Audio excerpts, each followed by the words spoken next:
All right, Mark here with Ray Austin, who is the commissioner of fan control football. Ray, I really appreciate you coming on time and kind of explaining all this stuff to all our spring football, alt football fans out there. Man, I appreciate it. I really appreciate it, Mark. It's been a long ride. It's been 9 years and counting for us to get to season two, version two, man. So this started in the ideas of four guys, literally 9 years ago. We were all in different places at that time. So Mm-hmm. neither one of us knew each other, and we all had all of our different backgrounds. And yeah, I'll definitely go into the story when you want me to. Yeah. So I always ask my guests, as a give us your superhero origin story. How did you get from high school kid all the way to playing in the NFL, acting, and then now to fan controlled football? Oh wow! I'll try to make it brief, but get to the point. Military brat, played all over the world. Started in North Carolina in the projects. Literally is where it all started for me. All the way to Oahu, Hawaii, where in Leilahua was my high school in the ninth grade, and my senior year running back was a guy named Adrian Morrell. Remember that I remember story? that. I ended up transferring again. My dad moved us to Oklahoma, and it was like a godsend. Ended up on the number one national champion, USA Today national championship team, and I didn't even know if I was going to end up playing. We had 7 All-Americans, but I ended up starting as a sophomore. We won the USA Today national championship, number one in high school in the '90s. It was amazing. I just came from a real good football background and good football coaches. We won we had 2 semifinal state champions and 3 state track meets. I was also a double sporter. Ran the hurdles. I had the fastest time in the country, second fastest time in the country, and still Wow. hold the record in the 300 hurdles in like 27 years. Wow. Still counting. So and then wanted something different. Didn't want to be in the Big Eight back then, and OU and the OSU's and the Texas. I wanted to go where I felt that football was where speed was. And me and my dad, I can honestly say, strategically picked the SEC. And the main reason I chose the University of Tennessee, number one, they had the number one recruiting class going that year, and I wanted to play because they didn't know about me. They didn't send me a letter. I got letters from everywhere, from the University of Nebraska when they were the number one team in the country, to all the way to Florida State, and I never got a letter from the University of Tennessee. And my dad was so confused, like, why would you go play for a team that doesn't even know about you? And I was like, that's exactly why. Oh, And Coach Fulmer came down, saw, and was like, man, we don't even recruit. We don't recruit out in Oklahoma. We just don't. There's no reason for us to. And I've literally been the gel from from Oklahoma stream to University of Tennessee for the last 20 years based off of that. wow. And I really wanted to even say that because we've found some great players to go to Tennessee from Oklahoma, which has been awesome. And played with some of the best out in Tennessee. Al Wilson, Leonard, Peyton Manning was my quarterback back then. My senior year, me and Leonard were defensive team captains, and Jay Graham and Peyton Manning were offensive team captains. Jay Graham played 9 years in the NFL, and also was a great running back coach for I think it was Florida State back then. So, and went with the New York Jets and had 2 of the best CEOs in football that you can ever think about. Bill Parcells and Bill Belichick, and this was before Bill Belichick became famous. Right, right, right. He was he was still feeling himself because the whole coaching staff was like, it was like the an Asian boy band, man. It was like it was so many talented guys on there, and they were so dope. It was from Charlie Weiss to Bill Parcells to Keith Sweatman to I could just keep going down, Romeo. It was just and I just had a lot of great coaching back then. And but went off and played with Chicago Bears after that with Shiano. Made some really great relationships playing in Chicago. Loved Chicago, and had played there for 2 years, and had a drink of coffee with the Packers. And that's when I ran into one of my good friends, Amon Green, and tore up my shoulder, and that was it. And Oh, that was when you got to put the cleats up and figure out what else is in life and what else you're going to do. And it was difficult at first. I didn't know what I wanted to actually jump into, but I've always wanted to be in entertainment. And that's when I jumped into acting and modeling. And I never knew that it was going to be the next 15, 20 years of my life. And it was Mhm. going to be probably more successful than my football career, which is crazy. So Right. I really, really enjoyed doing that here in Chicago. And then, so how did you jump then from the entertainment business and to this concept of fan control football? Like, how did Yeah. that all come to be? Man, I mean, I've been out in Chicago, and acting, and it was like, I was at one of my buddies' semi-pro football games, and he was like, I was like, I'm gonna go watch you play, yada yada yada. So I'm sitting in the stands, and I'm looking at the game, and it's horrible. And I'm like texting him, I'm like, dude, tell your coach to run a sweep. Tell him Mhm. run a play action pass, and he had a cell phone on him because it's semi-pro. So, Yeah. so I'm like texting him, like, dude, what is he doing? And so after the game, I was like, you know what? Let me go talk to these guys. And I sat down and talked to the coaches and the players and whatnot. And I said, Coach, can I get your phone number? And he was like, yeah. I was like, I'm gonna call some plays. Could you just run them for me? And I went back up in the stands, Mark, and was like, run a sweep, run a play action pass. And he started to go down the field with the defense. And I'm like, Uh-huh. he scored a touchdown with me just texting him. And I was just like, man, this was 9 years ago. I was like, I think there's something here. And I went home, started doodling. It had me and a couple guys got together trying to get it to work. And we had built out a little small, beta test of it. And to be honest with you, Mark, I ran out of money. Just didn't know what I was doing. I wasn't Mhm. really, that was just not my platform, and ran into my old teammate, Tony Parrish, safety, played with the Bears, and could never beat him out. This dude was a freaking specimen. But we're having dinner. He's such an analytical player too. So, we're talking and he's like, what you working on? I'm like, I didn't want to tell him because I knew he was going to think it was dumb. Mhm. And so I started telling him, and he was like, bro, that is really dumb. I think that's the dumbest thing I've ever heard. And he started to tell me like what I needed. He became my oracle and like telling me what I need to do and what I should do and how, and I started looking at it differently. And one day, this was months after, he calls me up and he goes, man, I got this dude, man, like his name's Sorab Faruti, and he owns an indoor football team, and he's thinking of doing the same thing you're doing. And Huh. I'm like, oh man, like somebody else is thinking about doing this. Oh man, I don't, Right. and he already has a football team. So I was nervous. And Tony was like, nah, he wants to meet with you. I'm like, really? And I'm like, nah, I'm gonna do this on my own. I can do it. I can work this out on my own. And my wife was like, just go meet the guy. You never know what's gonna happen. Right. He had already connected with Grant, but he had thought about this in baseball. And Patrick actually worked with him in the indoor football league. And we're all sitting there. You got Grant, that's an SEO guy, marketing. You got a true entrepreneur and a CEO. And then you got Patrick, that was a gamer. And then you have me. We were like a bad joke going into a bar, like three Uh-huh. white guys and a black dude walking a bar. They come out with this fan control football, man. uh, It was great. We've been friends and, and colleagues and teammates and brothers ever since, man. and then, so that was 9 years ago that conversation took place. Yeah, man. Yep. Yep. I mean, so now things have progressed. You guys got your first season last year, and then successful because clearly Yeah. now you're in year two. Yeah. So fan control football, a lot of fans are starting to know about it now, basically around this NFT kind of aspect to it. Can you Yeah. explain to the fans about why? So there's individual owners that are Yep. celebrity owners of Yep. each team. And then you guys decided to add this cryptocurrency blockchain element to that. Yeah.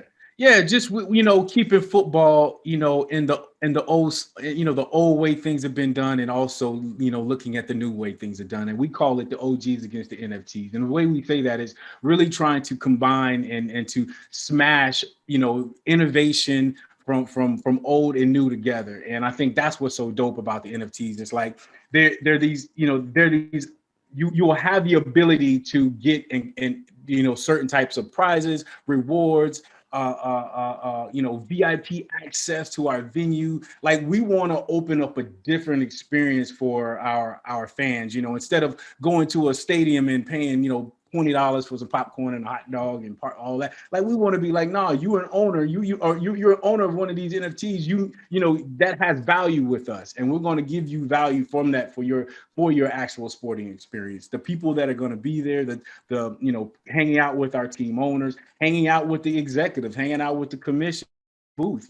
We want to give our fans a different experience that sports has never done before. And so fans can get involved by downloading the app. Yeah. You don't need to purchase an NFT. You can be part of another team without doing that. Is that correct? Absolutely. And that's the great thing about it. You have the option to go with the NFT team, which you can go to our because we're still minting NFTs right now. You can go to our website, fcf.io/Ballers Collective, pick up an NFT. Man, I mean, they're amazing. This is the commission's NFT right here. This is the commission right there. So y'all check it out. Yeah. I mean, and they're so dope. Everyone is unique, and everything that you will have in that NFT will be unique just to that person who actually purchased it. But again, if you don't, you want to be more of the old school and go with the OGs, man. Look, I'm a Glacier boy to life. That's as a founder, we had to pick a team that we said, what, that's going to be our team, and we're going to put it on our backpack, and the Glacier boy my team, and it'll always be. But I've gotten so involved in this NFT space. Like, I mean, I think I own somewhere around 20 and I'm still buying them because I just love seeing the different characters, and I don't even know some of the unique tricks that I'm going to get. I don't even know, but I can't wait to find out. And so the league had 4 teams last year. Yeah. And then now it's bumped up to 8. And talk about the Pullman Studios in Atlanta, Georgia. We've seen the pictures. Man. They look amazing. Like, tell us about what's going on with that. Bro, like I don't know if, like, when you see like your dream come true, you know what I mean? Like, you see it like, damn, this is what we pictured it to be. Like, walking through there on the mud, like, I put my cleats on, man, because it was going to be muddy, but I was the first player to have his cleats in this mud in this place that we're creating. And Pullman Platt, if you've never been to Pullman Pratt Yards, it's Pratt Pullman Yards. It is literally a studio, a venue where some of the dopest movies have been made. District 9, Hunger Games, Bad Boys 3. Like, it is when you go in there, you're almost like, I've been here before. And you know what I'm saying? And to now see that we're transforming into this dope ass venue is like for people to just have a different experience, man. And it's just so innovative. It's so creative. And to be in this creative space and this creative community like the Pullman Pratt is it's perfect for what we're doing. And then everything is going according to plan, ready to kick off April 16th. Yeah. Are you going to sell tickets can fans buy tickets? Like, how does that all work? Well, again, we'll have a lot of those experience and prizes and things in the access of some of those NFTs. So that'll be coming down the road. We're more focused on just getting this stadium ready, getting the word out and making sure that we got people that actually want to, come to the venue. So one of the teams switched names, and then there was a thing like, what happened with that aspect? I mean, you know what? That's sports. Sports that happens with sports. But the one thing I out of that situation, we had been chased a little bit with Drewski. Drewski's always been a fan of ours with the whole Bob Menery crew and all of them. And ASM and Drewski decided to come in, and they wanted a piece of the action. They was like, man, we see what you guys are doing. And I had a chance to hang out with Drewski. I knew Drewski a little bit, but I didn't know that he was so damn fun. Like, when he came to one of our tryouts in Atlanta, the players' eyes got big like they had seen Michael Jordan. It was crazy to me. I'm like, man, we got Todd Gurley here. We got Renee Montgomery here. And then Drewski walked in. It was like a sled joint. But having him understanding what we're trying to create, the platform for our players, the platform that we're trying to create for our fans, having guys like SMM, Drewski connect and partner with Rachel Lindsay and Austin, like, they gelled, they got together really great. Things happen that the Wild Aces were the Wild Aces, but now with Drewski coming in, they done literally took it over and said, this is a new beginning, and and here is our name, and it's I think it should have been Stars is what they named it, and that was what the fans named them. Should have been Stars. And the fact that he took that on and was like, that's going to be the next brand. I love it, man. I love it. And so fans are, I mean, because I have the app, I have the NFT. I'm a tech Nice. guy by trade. So, um, you know, you fans download the app, they can vote on, I mean, there's something going on about, overtime rules. Yeah. And so basically when you say fan controlled football, it's essentially the fans basically call all the shots, right? Yeah. I mean, Everything. Last year we was in the middle of a game, Mark. Like I can't remember what it was, but I think it was player review. And we was just like, I think the refs just they didn't agree with the call. And it was just like, we were getting like, the Twitch was going crazy. We were like, you know what? Let's make this next play a fan review. And we did it in the middle of the game, in the middle of the season, and it went over well. And I think that's the coolest thing I love about what we do is we're not tied or handcuffed to rules and regulations and policies like you have with the NFL and some of these other traditional teams or excuse me, other traditional leagues. We can change and make a rule up right now. And if the fans like it, we go with it. And that's why, we sit and really, the coaching staff with Coach Jinx, our director of coaching, Sean Leota, we sit down and we go through, the penalties and what we don't want to see and what should the fans be voting on? Should it be 2 feet in? Should it be 1 foot in? Like things that fans really talk about in games all the time. We wanted to take that out so we can enjoy the game more than anything. So you had some name guys, Josh Gordon with a big famous play at the end of it. And then you also had Johnny Manziel. I mean, they're coming into season version 2. Are we going to see Manziel again? Are we going to see, is there other kind of names out there? I mean, you guys had open tryouts that guys could sign up for. We get that question all the time on XFL News Hub. How can I get involved with the XFL or the USFL? And we're always like, you have to have an agent. But if you're somebody from a small school, Division III, fan control football, we talk about hub football, there's 2 places to go to try out and be part of these leagues. What was that experience like finding players? And is there any kind of big names that fans might know coming? First of all, to answer that first question, yes, we will have some big names. Okay. We're going to have some big names. You have mark my word. We're going to have some people that you guys are going to be like, I wanted to see that person play. So cool. Yes. 2, I enjoy that part of what we do because this is where you find that guy. This is where you find that diamond in the rough. And I always say that. It's like people always say, well, you've got all these other leagues, but you only have the NFL. It's like, do you know how many NFL rosters there are? There are not many NFL rosters. You know how many good athletes that are out there sitting, waiting for their turn? And you're always a play away from being on any one of them squads, regardless of where you play football. But you should be playing somewhere. And that's what we look for. We had over, I think, if I remember correctly, we had over at least 1,000 players submit to be a part of our combines. We were up in Atlanta. We had over 160, and it was treacherous. It was chaos, but it was all. And we ended up signing 30 guys just from that tryout alone. And again, that to me is where you want to. Getting guys highlights is great. I say this to all the guys that send us highlights. Is like, look, we don't charge at our combines. It's not a money maker forward. It's open for that reason. We are trying to look for the right person for our league. So you sending your highlight, sometimes, like I say it all the time, a free agent is doing everything. He's working on his footwork, his nutrition. He's working on he's watching film. He's looking for opportunities like that to go try out. He's looking for guys to go do one-on-one drills, the 7-on-7 with. He's not just sitting at the house, calling his agent, talking about where's my shot at. Right. You got to be all around to be a free agent. And that's the kind of guys, if they found us, that means they were out there looking. And that means a lot to us. And that's the ones I really kind of focus on. Well, we're looking forward to the season as 2.0, but so how can fans watch? Because you originally started on Twitch. Yeah. And then now you have NBC and Peacock. NBC, Peacock, the Zone. The Zone will be over 200 plus channels globally. But you can definitely go to NBCLX, download the app there, or you can go to Twitch, or you can go to our website FCF.io. We're always putting up information, new votes. We got a whole lot of stuff coming down the pipeline. Come check us out. If you're looking to mint any of your to mint a baller, go to FCF.io/Ballers Collective.